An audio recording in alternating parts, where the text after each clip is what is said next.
Hi everyone. இந்த வீடியோவில் என்ன பார்க்க போகிறோம் அப்படின்னா 12th standard chemistry full key analysis of 2020. போன வருஷம் பப்ளிக் 2020 உள்ள பப்ளிக் கீ அனாலிசிஸ். அதாவது அனாலிசிஸ் அப்படின்னா என்னது, எந்தெந்த பாயிண்ட்டுக்கு எந்தெந்த மார்க். ஸோ அப்போ நீங்கள் ஆன்சர்ஸ் எப்படி எழுதணும், அப்போ அவங்க எப்படி எக்ஸ்பெக்ட் பண்ணுறாங்க. ஏன்னா கீ ஆன்சர்ஸ் வச்சு தான் எல்லாருமே முக்கால்வாசி திருத்துறாங்க. ஸோ அதுக்கேற்ற மாதிரி உங்கள் ஆன்சர்ஸ் எழுதுனீங்கன்னா தான் சென்டம் நீங்கள் எல்லாமே எழுதிடுவீங்க. பட் அந்த மெத்தட் ஆஃப் ப்ரெசன்டேஷனுக்கு மார்க் போகிறதுக்கு வாய்ப்பு இருக்குது. ஸோ உங்கள் சென்டம் மிஸ் ஆகாமல் இருக்கிறதுக்கு it will be very useful. So இது ஆல்ரெடி நம்ம போல் கண்டக்ட் பண்ணதான் நிறைய பேர் கேட்டிங்க. So please watch the full video and share to your friends. ஓகேவா, ஹெல்ப்ஃபுல்லாக இருந்துச்சுன்னா. ஓகேவா, ஸோ கீழே அவங்களே ஃபஸ்ட்டு இன்ஸ்ட்ரக்ஷன் கொடுத்துருவாங்க. எப்படி இருந்தால் தான் அவங்க பேப்பர் திருத்துவாங்க அப்படின்னா, answers with blue or black ink only to be எனது எவால்வேட்டட். ஸோ ஒன்று ப்ளூவில் எழுதியிருக்கணும், இல்லை பிளாக்ல எழுதியிருக்கணும். அப்போ தான் கரெக்ஷன் பண்ணுவாங்க. Choose the correct answer and write the option code. So நீங்கள் சூஸில் வந்து ஆப்ஷனை கண்டிப்பாக எழுதணும். If one of them option இல்லாட்டி ஆன்சர் ஏதோ ஒன்று ராங் அப்படின்னா தென் அவார்ட் 0 மார்க் ஒன்லி. இப்போ ஃபார் எக்ஸாம்பிள் ஏ 2 இதான் ஆன்சர்னு வச்சுக்கோங்க. ஃபஸ்ட் ஒனுக்கு ஆப்ஷன் ஏ 2 தான் ஆன்சர். அதுக்கு நீங்கள் ஃபஸ்ட் ஒன் ஆப்ஷன் ஏன்னு கரெக்டாக போட்டிங்க, 4ன்னு எழுதிட்டீங்க அப்படின்னா இந்த ஆப்ஷன் ஏக்கு மார்க் கொடுக்க மாட்டாங்க. 4 தப்பு தான். ஸோ ஒருவேளை நீங்கள் ஆப்ஷன் பி ஆனால் 2ன்னு எழுதிருக்கீங்க அப்படின்னா இதுவும் தப்பு தான். ஸோ ஆப்ஷனும் கரெக்டாக இருக்கணும், ஆன்சரும் கரெக்டாக இருக்கணும். ஏதாவது ஒன்று தப்பாக இருந்தால் கூட உங்களுக்கு மார்க் கொடுக்க மாட்டாங்க. ஓகேவா, ஸோ இதான் அந்த ஒன் வேர்டுக்குள்ள ஆன்சர்ஸ். உங்களுக்கு வந்து 2 டைப் ஆஃப் கொஷின் இருக்கும், ஏ டைப், பி டைப். ஸோ ஏ டைப்க்கு 1 வேர்ட்ஸ் வேறு மாதிரி இருக்கும், பி டைப்க்கு 1 வேர்ட்ஸ் வேறு மாதிரி இருக்கும்.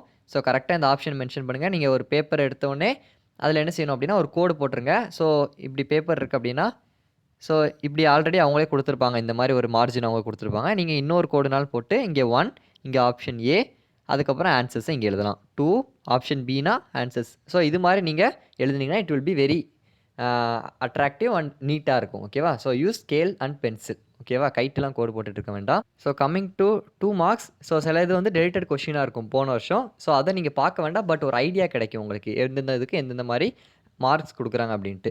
ஸோ 16th கொஷின் பார்த்தீங்கன்னா preparation of bleaching powder. So அதுக்கு கரெக்ட் ஈக்குவேஷன் மட்டும் இருந்தாலே 2 மார்க் கொடுத்துட்றாங்க. ஸோ ஈக்குவேஷன் மட்டும் கரெக்டாக இருந்தால் போதும். தியரி அவங்க எதிர்பார்க்கவே இல்லை, ஒன்லி தி ஈக்குவேஷன் 2 மார்க் கொடுத்துட்றாங்க. ஒரு வேளை எனக்கு ஈக்குவேஷன் தெரியல, நீங்கள் ஈக்குவேஷனுக்கு பதிலாக வெறும் குளோரின் கால்சியம் ஹைட்ராக்சைடுன்னு மட்டும் அதான் எனக்கு தெரியுது அப்படின்னு நீங்கள் எழுதி வச்சிங்கன்னா அதுக்கு 1 மார்க் கொடுக்குறாங்க. இல்லை ஃபார்முலா மட்டும்தான் எனக்கு தெரியும் அப்படின்னா அதுக்கு 1 மார்க். இல்லாட்டி ஏதாவது ஒரு கரெக்ட் எக்ஸ்ப்ளனேஷன், நீங்கள் ஈக்குவேஷன் எழுதலை பட் தியரி கரெக்டாக எழுதிருக்கீங்க மேலே 2 லைன் அப்படின்னா அதுக்கு 1 மார்க் தான். ஸோ ஈக்குவேஷன் மட்டும் இருந்தால் 2 மார்க், தியரி மட்டும் நீங்கள் எழுதிருக்கீங்க ஈக்குவேஷன் எழுதலைன்னா 1 மார்க் தான் கொடுப்பாங்க. ஓகேவா, so equation gets the major priority. So next வந்து ஒரு 4 எலிமெண்ட் கொடுத்து டி பிளாக்கா எஃப் பிளாக்கான்னு கேட்டிருக்காங்க. ஸோ ஒரு இதுக்கும் half mark. So totally 2 marks உங்களுக்கு கிடைக்குது. நெக்ஸ்ட் 18th வந்து நம்மளுக்கு டெலிட்டடாக இருக்குது. ஸோ இருந்தாலும் நீங்கள் பார்த்துக்கோங்க எப்படின்ட்டு.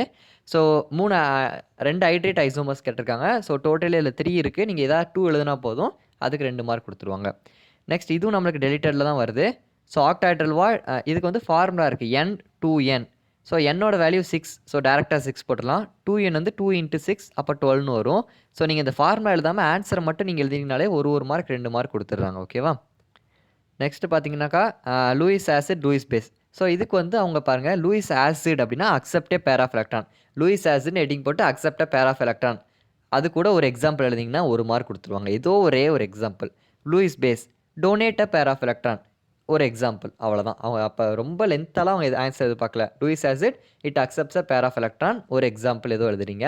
Lewis base it donates a pair of electron, ஒரு எக்ஸாம்பிள். ஒரு மார்க் 2 மார்க். இல்லாட்டி இதுக்கு இப்படி தான் எக்ஸ்ப்ளனேஷன் எழுதணும்னு கிடையாது. இதை நீங்கள் கொஞ்சம் மாடிஃபை பண்ணி கரெக்டான எக்ஸ்ப்ளனேஷன் கொடுத்து ஏதோ ஒரு எக்ஸாம்பிள் எழுதினீங்கனாலும் அதுக்கு 2 மார்க் கொடுத்துருவாங்க. கண்டிப்பாக இதான் எழுதணும்னு அவசியம் கிடையாது. சரியா, நெக்ஸ்ட் 21st கொஸ்டின் வந்து பட்டரோட டிஸ்பர்ஸ்டு ஃபேஸ் அண்ட் மீடியம் கேட்டிருக்காங்க. So dispersed phase liquid, dispersed medium வந்து சாலிட். ஸோ இதுக்கு 1 மார்க், இதுக்கு 1 mark. So totally you will get 2 marks. ஓகேவா, நெக்ஸ்ட் 22nd கொஸ்டின் வந்து ரீசனிங் கொஸ்டின் ஃப்ரம் ஆர்கானிக். ஓகேவா, ஸோ என்ன கேட்டிருக்காங்க, catalyst used in Rosenmund reduction. So Rosenmund ரெடக்ஷனில் யூஸ் பண்ணுற கேட்டலிஸ்ட் என்ன அப்படின்னு கேட்டிருக்காங்க.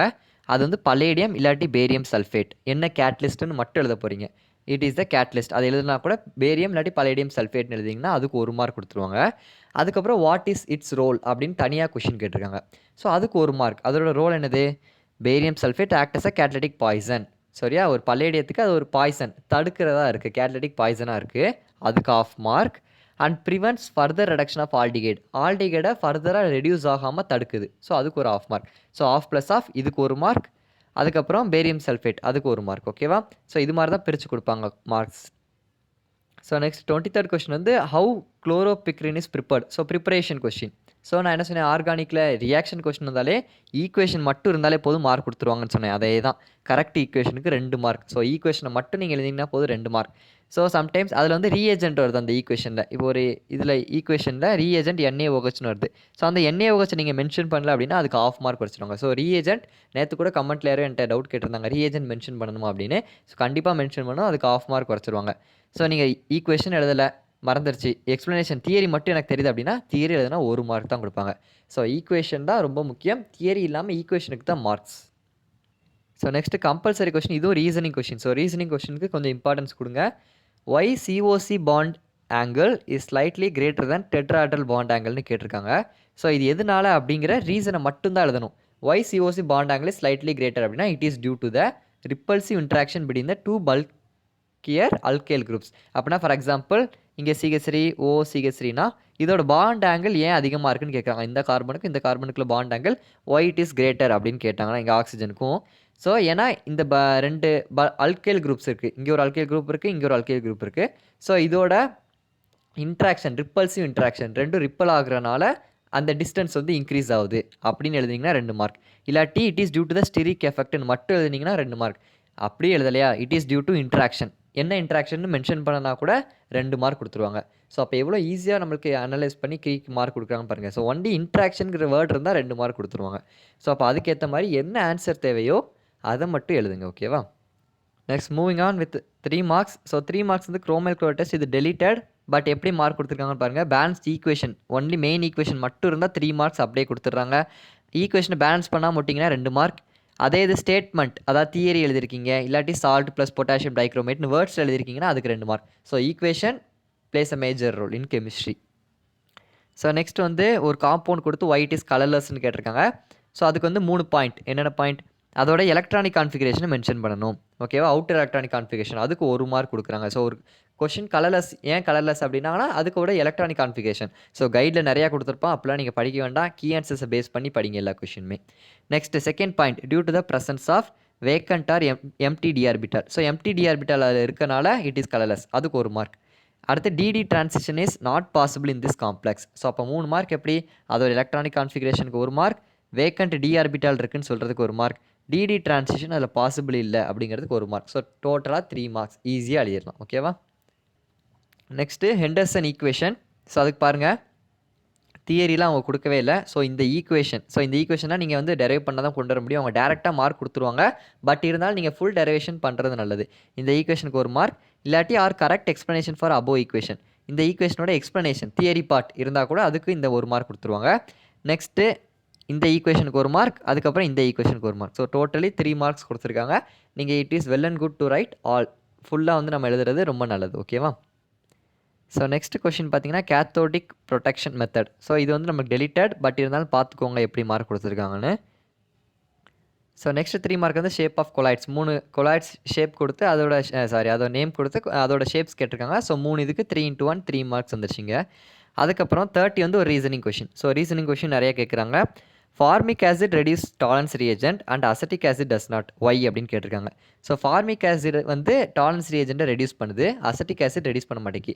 ஸோ டாலன்ஸ் ரியேஜென்ட்டை எது ரெடியூஸ் பண்ணும் அப்படின்னா ஆல்டிகேட். ஸோ C++OH எதில் இருக்கோ அதுதான் டாலன்ஸ் ரியேஜென்ட்டை என்ன செய்யும், ரெடியூஸ் பண்ணும். So formic acid contains both aldehyde as well as எனது acid group. So formic acid வந்து ஃபார்மிக் ஆசிடோட ஃபார்மானது HCOOH. So HCOOH. ஸோ இதில் வந்து என்ன குரூப்லாம் இருக்குன்னா ஆல்டிகேட் குரூப்பும் இருக்குது. ஸோ இதில் வந்து ஆல்டிகேட் குரூப்பும் இருக்குது, ஒரு ஆசிட் குரூப்பும் இருக்குது. இங்கே CHO ஃபஸ்ட்டு ரவுண்டு போட்டிருக்க CHOவில் ஆல்டிகேட் குரூப் இருக்குது, COOHல ஆசிட் குரூப் இருக்குது. ஸோ இட் ரெடியூஸ் என்னது, டாலன்ஸ் ரியேஜென்ட். இதுக்கு 2 மார்க். ஸோ அதில் ஆல்டிகேட் குரூப் ஆசிட் குரூப் இருக்குன்னு எழுதினீங்கன்னா 2 மார்க். அதுக்கப்புறம் ascetic acid does not contains ஆல்டிகேட் group. So அதான் இதில் என்ன மெயின்னா ஃபார்மிக் ஆசிட்டில் ஆல்டிகேட் குரூப் இருக்குது, அசட்டிக் ஆசிட்டில் ஆல்டிகேட் குரூப் இல்லை. இது எழுதுனீங்கன்னா 3 மார்க் கொடுத்துருவாங்க. உங்களுக்கு அது தெரியல, எனக்கு ஃபார்முலா மட்டும் தான் தெரியுதுன்னா நீங்கள் ஃபார்முலாவை காமிச்சிங்கன்னா அதுக்கு 2 மார்க் உங்களுக்கு கொடுத்துருவாங்க. ஓகேவா? Next classification of proteins based on structure. இது நம்மளுக்கு டெலிட்டட் தான்.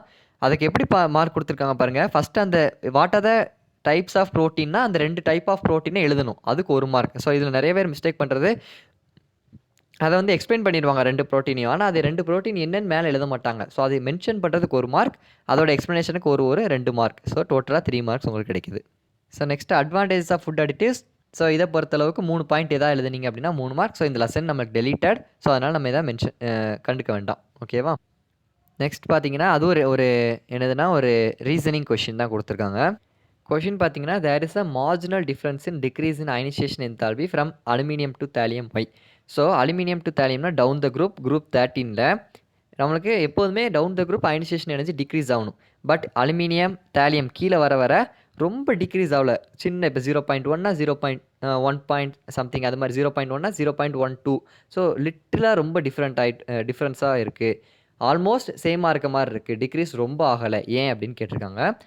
இது ஏன் அப்படின்னா due to the presence of inner D and F electrons which has poor shielding effect compared to the s and p electrons. So it is due to the presence of என்னது inner D and F electrons which has poor shielding effect. So d and f orbitals இருந்தாலே அதுக்கு வந்து poor shielding effects தான் இருக்கும். So அதனால தான் இந்த இது நடக்குது அப்படின்னு எழுதினீங்கன்னா 3 மார்க். இந்த எது inner D and F electrons அதுக்கப்புறம் புவர் ஷீல்டிங் எஃபெக்ட், இந்த 2 வேர்டுக்கு தான் 3 மார்க்.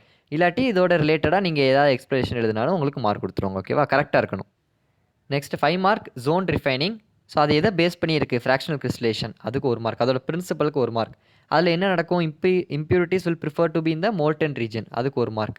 நெக்ஸ்ட் அதோட எக்ஸ்ப்ளனேஷன். ஸோ அதில் என்ன நடக்குது? மெக்கானிசம், ப்ராசஸ், அதுக்கு 2 மார்க். எக்ஸ்ப்ளனேஷன் அதுக்கடுத்து எக்ஸாம்பிள், ஏதாவது ஒரு எக்ஸாம்பிள் சிலிக்கான் இல்லை ஜெர்மினியம் கேலியம் இல்லாட்டி செமிகண்டக்டார்ஸ்னு போட்டாலும் சரி, அதுக்கு 1 மார்க். ஸோ இதில் டேரெக்டாக பாருங்கள், பிரின்சிபலுக்கு 1 மார்க் நீங்கள் வாங்கிடலாம், ஃப்ராக்ஷனல் கிறிஸ்டலேஷன் அப்படின்ட்டு. அதுக்கப்புறம் இம்ப்யூரிட்டிஸ் எப்படி இருக்கும், அதுக்கு 1 மார்க். Example 1 mark. 3 மார்க் ஈஸியாக வாங்கிடலாம்ல. ஸோ அது மாதிரி நம்ம ஒரு கொஸ்டினை படிக்கும் போது எப்படி ஈஸியாக மார்க் வாங்கலாம் அப்படிங்கிறத பார்த்து படிக்கணும். ஸோ இதுக்கு ஆப்போசிட் என்ன கொஸ்டின் கொடுத்துருக்காங்க? கண்டிஷன் ஃபார் கேட்டினேஷன், ஏதாவது 2 கண்டிஷன். ஸோ அதுக்கு 2 மார்க் கொடுத்துட்றாங்க. அதுக்கப்புறம் why hydrogen fluoride cannot be stored in glass அப்படின்னு கேட்டிருக்காங்க. ஸோ அதுக்கு வந்து HF வந்து கிளாஸோட ரியாக்ட் ஆகிற பேலன்ஸ்ட் ஈக்குவேஷன் எழுதணும். ஓகேவா? அதுக்கு வந்து நம்மளுக்கு என்ன கொடுத்துருக்காங்க அப்படின்னா 1 மார்க். ரியாக்ட்ஸ் வித் கிளாஸ் அது எழுதுனீங்கன்னா 1 மார்க். அதுக்கடுத்து ஈக்குவேஷனுக்கு 2 மார்க். ஸோ இதுக்கு டோட்டலாக 3 மார்க். ஸோ இல்லாட்டி ஈக்குவேஷனை பேலன்ஸ் பண்ணாமல் இல்லாட்டி வெறும் எக்ஸ்ப்ளனேஷன் மட்டும் எழுதிங்கன்னா 1 மார்க் தான். ஸோ ரியாக்ஷன் தான் ரொம்ப முக்கியம். ஸோ நெக்ஸ்ட் கொஸ்டின் என்ன அப்படின்னா 2 நேம் கொடுத்து அதோட ஸ்ட்ரக்சர் அண்ட் மாலிகுலர் ஃபார்முலா கேட்டிருக்காங்க. ஸோ அதோட மாலிகுலர் ஃபார்முலா சல்ஃபரஸ் ஆசிடோட மாலிகுலர் ஃபார்முலா மேலே இருக்குது, அதோட ஸ்ட்ரக்சர். ஸோ ஃபார்முலாக்கு ஆஃப் மார்க், ஸ்ட்ரக்சருக்கு ஆஃப் மார்க். அது மாதிரி மார்ஷல்ஸ் ஆசிடோட ஃபார்முலாக்கு ஆஃப் மார்க், ஸ்ட்ரக்சருக்கு ஆஃப் மார்க். ஸோ டோட்டலாக 2 மார்க் இங்கே கொடுக்குறாங்க. ஐயூபேக் நேமிங் பார்த்தீங்கன்னா ஏஜி, அதாவது என்ன கொடுத்துருக்காங்க அப்படின்னா A NH3 twice plus. So அதோட ஐயூபேக் நேம், இதுக்கும் அதோட ஐயூபேக் நேம். ஓகேவா? ஒரு இதுக்கு 1 2 மார்க். அதுக்கப்புறம் நீங்கள் இந்த ப்ராக்கெட் எழுதுறீங்களா ஆக்சிடேஷன் நம்பர், அதுக்கு இங்கே ஒரு ஆஃப் மார்க், இங்கே ஒரு ஆஃப் மார்க். ஸோ நேமுக்கு 1 1 2 மார்க், ஆக்சிடேஷன் ஸ்டேட்டுக்கு half 1 mark. So totally 3 mark. இங்கே வந்து இதில் இன்னொன்று சொல்லியிருக்காங்க. ஸோ இன்னொன்று என்ன அப்படின்னா இங்கே குளோரோ அப்படின்னு எழுதியிருக்கோம். இந்த லிகாண்ட் நேம் என்னது? குளோரிடோ அப்படின்னு கூட எழுதலாம் அப்படின்னு சொல்லியிருக்காங்க. ஸோ 2 ஆப்ஷன் இருக்குது. ஸோ இப்போ சினானிம்ஸ் ஆன்டிம்ஸ்னு இங்கிலீஷில் பார்க்கும்போது சில இதுக்கு 2 ஆப்ஷன் வர மாதிரி இருக்கும். ஸோ அப்படின்னா அதை கொடுத்துருவாங்க. ஓகேவா? நம்ம அது இங்கிலீஷ் பார்க்கும்போது நான் சொல்கிறேன். ஸோ அது மாதிரி தான் மேக்ஸிமம் கீ ஈஸியாக தான் இருக்கும். So next question opposite magnetic property and magnetic moment கண்டுபிடிக்க சொல்லியிருக்காங்க. ஸோ மேக்னெட்டிக் ப்ராப்பர்ட்டி பேரா மேக்னெட்டிக்னு எழுதினீங்கன்னா 1 மார்க்ஸ். அதுக்கப்புறம் மேக்னெட்டிக் மொமெண்ட் அதோட ஃபார்முலா போட்டு எழுதினீங்க, ஃபார்முலாக்கு ஆஃப் மார்க். அதுக்கப்புறம் அதோட ஆன்சர்ஸ்க்கு ஆஃப் மார்க் வித் யூனிட். ஓகேவா? ஸோ இது 2 மார்க். ஃப்ரெங்கல் டிஃபெக்ட்க்கு வந்து டிஸ்லொகேஷன் ஆஃப் அயான் இல்லாட்டி இண்டஸ்ட்ரியல் பொசிஷன் அந்த வேர்ட் இருந்துச்சுன்னா 1 மார்க். அதோட எக்ஸ்ப்ளனேஷன் என்ன நடக்குது அங்கே, அதுக்கு 1 மார்க். அந்த எக்ஸாம்பிள் AgBr. ஸோ அதோட எக்ஸாம்பிள் எழுதிங்கன்னா 1 மார்க் கொடுப்பாங்க. எனக்கு எக்ஸாம்பிள் தெரியாதானா டயக்ராம் தெரியும்னா அந்த டயக்ராம் வரைஞ்சிங்கன்னா 1 mark. So example or diagram. ஓகேவா? Next integrated rate law for first order reaction. So first order reaction அந்த டெரிவேஷனை அப்படியே எழுதிருங்க. நீங்கள் வந்து நான் எனக்கு இதுக்கு மார்க் அதுக்கு மார்க்குலாம் இதை சொல்ல முடியாது. அது இதை வந்து நீங்கள் என்ன செஞ்சணும் அப்படின்னா கரெக்டாக டெரைவ் பண்ணி கொண்டு வரணும். கிராஃப் தேவையில்லை, டெஃபினிஷன் கூட இதில் கொடுக்கல. பட் டெஃபினிஷன் எழுதுனீங்கன்னா எதுக்கு வந்து நம்ம கொஞ்சம் எக்ஸ்ட்ரா எதாவது எழுத சொல்கிறோம் அப்படின்னா பார்த்தோன்னே மார்க் போடுறதுக்காண்டி தான், வேறு எதுக்குமே கிடையாது. இப்போ நீங்கள் இதில் உள்ளதை மட்டும் தான் கரெக்டாக எழுதிருந்தீங்கன்னா அவங்க தேடுவாங்க எல்லாம் கரெக்டாக எழுதிருக்கீங்கன்ட்டு. கொஞ்சம் எக்ஸ்ட்ரா எழுதி ஒரு கோடு போட்டு எக்ஸாம்பிள்லாம் எழுதும் போது ஓகே இந்த பையனுக்கு நிறைய தெரியுது அப்படின்ட்டு மார்க் போடுறது, பார்த்தோன்னே மார்க் போடுறதுக்கு அவ்வளோ. மார்க் இப்போ நீங்கள் இப்படி இல்லைனா மார்க் குறைக்க போகிறாங்கன்னு நான் சொல்கிறதில்ல. அது வந்து பார்த்தோன்னே மார்க் உங்களுக்கு எப்படி போடுறாங்க அதுக்காண்டி தான் அது சொல்கிறோம். ஓகேவா? நெக்ஸ்ட் ஆப்போசிட் கொஸ்டின் வந்து 4 சப்ஸ்டன்ஸ் கொடுத்து அதோட pH வேல்யூ கேட்டிருக்காங்க. ஸோ அது வந்து 4 × half they will be awarded 2 marks. அதுக்கப்புறம் ஒரு ப்ராப்ளம் கொடுத்துருக்காங்க. ஸோ நல்லா பாருங்கள், ப்ராப்ளத்தில் கிவன் எழுதணும் ஃபஸ்ட்டு. அதுக்கப்புறம் ஃபார்முலா. ஓகேவா? ஃபார்முலா எழுதிட்டு ஸோ அதான் இங்கே கிவன் வந்து சைடில் அவங்க எழுதியிருக்காங்க. ஸோ கிவனுக்கு மார்க் இருக்குது, ஃபார்முலாக்கு 1 மார்க்கு, ரிசல்ட்டுக்கு 1 மார்க், இந்த கிவனுக்கு 1 மார்க். ஓகேவா? So 3 × 1 3 marks. அதுக்கப்புறம் யூனிட்டை மறந்துடாதீங்க. ஸோ யூனிட் ½ மார்க் ப்ளஸ் ரிசல்ட்டுக்கு ½ மார்க் அப்படி தான் மார்க் கொடுப்பாங்க. ஓகேவா? Next 37A difference between chemisorption and physisorption. ஏதாவது 3 டிஃப்ரென்ஸ் இருந்தால் மட்டும் போதும். So 3 × 1 3 marks. ஸோ அதிலே கொடுத்துருவாங்க 3 டிஃப்ரென்ஸ் 4 டிஃப்ரென்ஸ். கிவ் த டிஃப்ரென்ஸ்னு காமனாக நம்மளுக்கு கொடுத்துட்டாங்க 2 மார்க் அப்படின்னா ஒரு 4 எழுதுனா நல்லது. ஏன்னா சம்டைம்ஸ் 2 × 1 2 மார்க் கொடுப்பாங்க, சம்டைம்ஸ் 4 × ½ 2 மார்க் கொடுப்பாங்க. ஸோ அதனால் எப்போதுமே அதிகமாக மென்ஷன் பண்ணாத பட்சத்தில் இப்போ 2 எழுதுனா போதும். மென்ஷன் பண்ணாமல் காமனாக கிவ் த டிஃப்ரென்ஸ் அப்படின்னாங்கன்னா நீங்கள் எக்ஸ்ட்ரா எழுதுறது நல்லது தான். ஓகேவா? அதுக்கப்புறம் வல்கனைசேஷன் அதோட கரெக்ட் டெஃபினிஷன் இருந்தால் 2 மார்க். இல்லாட்டி நேச்சுரல் ரப்பர் அண்ட் சல்ஃபர் இந்த 2 வார்த்தை மட்டும் இருந்துச்சுன்னா அதுக்கு 1 மார்க் கொடுக்க சொல்லியிருக்காங்க. ஓகேவா? ஸோ கீவேர்ட்ஸ் இருந்தால் அது கொஞ்சம் மார்க் கம்மியாகும், பட் நீங்கள் மார்க் எடுக்கலாம். நெக்ஸ்ட் அதுக்கு ஆப்போசிட் கொஷினில் கப்ளிங் ரியாக்ஷன்ஸ் ஆஃப் ஃபீனால் அதோட கரெக்ட் ஈக்குவேஷனை நீங்கள் எழுதிருந்தீங்க அப்படின்னா 2 மார்க். அதோட ஈக்குவேஷன் இங்கே தான் இருக்குது. ஸோ கீழே இந்த நேம் வந்து மென்ஷன் பண்ணாமல் விட்றாதீங்க. Benzene diazonium chloride, phenol, p hydroxy azobenzene, பிராக்கெட்டில் ரெட் டை அப்படின்னு எழுதினா கூட இது நல்லது தான். ஓகேவா? ஸோ இதில் NaOH நீங்கள் மென்ஷன் பண்ணாமல் விட்டுட்டீங்க அப்படின்னா 1.5 மார்க் தான் கொடுப்பாங்க. ஓகேவா? ரொம்ப முக்கியம். ஈக்குவேஷன் தெரியாது, எக்ஸ்ப்ளனேஷன் மட்டும் தான் தெரியும்னா 1 மார்க். ஸோ அப்போ ரியாக்ஷன் பேஸ் கொஷினில் ஈக்குவேஷனுக்கு தான் ஃபுல் மார்க், எக்ஸ்ப்ளனேஷன் எழுதுனா 1 மார்க் மட்டும் தான். பட் நான் எக்ஸ்ப்ளனேஷன் தெரியாமல் ஈக்குவேஷனை மட்டும் ஃபுல்லாக எழுதுனோம்னா எனக்கு ஃபுல் மார்க் கொடுத்துருவாங்க. ஓகேவா? So next preparation using Grignard reagent. So propan 1 ol propan 2 ol வந்து நம்மளுக்கு ப்ரிப்பேர் பண்ண சொல்லியிருக்காங்க. ஸோ கரெக்ட் ஈக்குவேஷன் யூஸிங் இந்த 2 டேர்ம்ஸ் இருந்துச்சு அப்படின்னா 1.5 மார்க். கரெக்ட் ஈக்குவேஷன் இருக்கணும். அதே மாதிரி ஈக்குவேஷன் கரெக்டாக இருந்தால் 1.5 மார்க். ஸோ ஈக்குவேஷன் இல்லாமல் வெறும் எக்ஸ்ப்ளனேஷன் மட்டும் இருக்குது அப்படின்னா அதுக்கு வந்து 1 மார்க் தான் கொடுக்க சொல்லியிருக்காங்க. ஓகேவா? அதையும் நல்லா பார்த்துக்கோங்க. நெக்ஸ்ட் கொஸ்டின் வந்து ஃபார்மலின். ஃபார்மலின்னா என்ன அப்படி அதுக்கு 1 மார்க். அதோட யூஸ் ஏதாவது ஒரு யூஸ் மட்டும் இருந்தால் போதும் 1 மார்க். அதுக்கு ஆப்போசிட் கொஸ்டின் என்னது கிளைகோசைடிக் லிங்கேஜ். அதோட டெஃபினேஷன் அது நல்லா பாருங்கள். இன் டைசாக்ரேட்ஸ் அதுக்கப்புறம் monosaccharides are linked by oxide linkage. இந்த டைசாக்ரேடும் மோனோசாக்ரேடும் ஒரு ஆக்சைடு லிங்கேஜால் லிங்க் பண்ணியிருக்கோம். அதுக்கு பேர் தான் கிளைகோசைடிக் லிங்கேஜ். இந்த ஒரு 2 லைன் டெஃபினேஷனுக்கு 3 மார்க் கொடுக்குறாங்க. ஓகேவா? நீங்கள் வளவலன்னு எழுதணும் அவசியம் இல்லை. நெக்ஸ்ட் இதுக்கு ஆப்போசிட் கொஷினில் காம்பர்க் ரியாக்ஷன். அதோட ஈக்குவேஷன் மட்டும் எழுதிங்கன்னா 3 மார்க் கொடுக்குறாங்க. Very important. இல்லை எனக்கு எக்ஸ்ப்ளனேஷன் மட்டும் தான் தெரியும்னா 1 மார்க் தான் கொடுப்பாங்க. NaOH மென்ஷன் பண்ணனா 1.5 மார்க் எடுத்துடுறாங்க, 1.5 மார்க் தான் கொடுக்குறாங்க. அப்போ பார்த்துக்கோங்க அந்த ரீஏஜென்ட்டோட வேல்யூ என்ன அப்படிங்கிறத நல்லா பார்த்துக்கோங்க. நெக்ஸ்ட்டு ஏபின்னு 2 கொஷின் கேட்குறாங்க. ஏல உள்ள ஆன்சர் எனக்கு ஃபார்முலாவாக தான் தெரியும் அப்படின்னாலும் மார்க் கொடுத்துருவாங்க. இல்லை எனக்கு நேம் தான் தெரியும் ஃபார்முலா தெரியல அப்படின்னு சொன்னாலும் மார்க் கொடுத்துருவாங்க. ஓகேவா? So this is about entire analysis of chemistry. Next என்ன சப்ஜெக்ட் வேணும் அப்படிங்கிறத கீழே மென்ஷன் பண்ணுங்கள். தேங்க்யூ.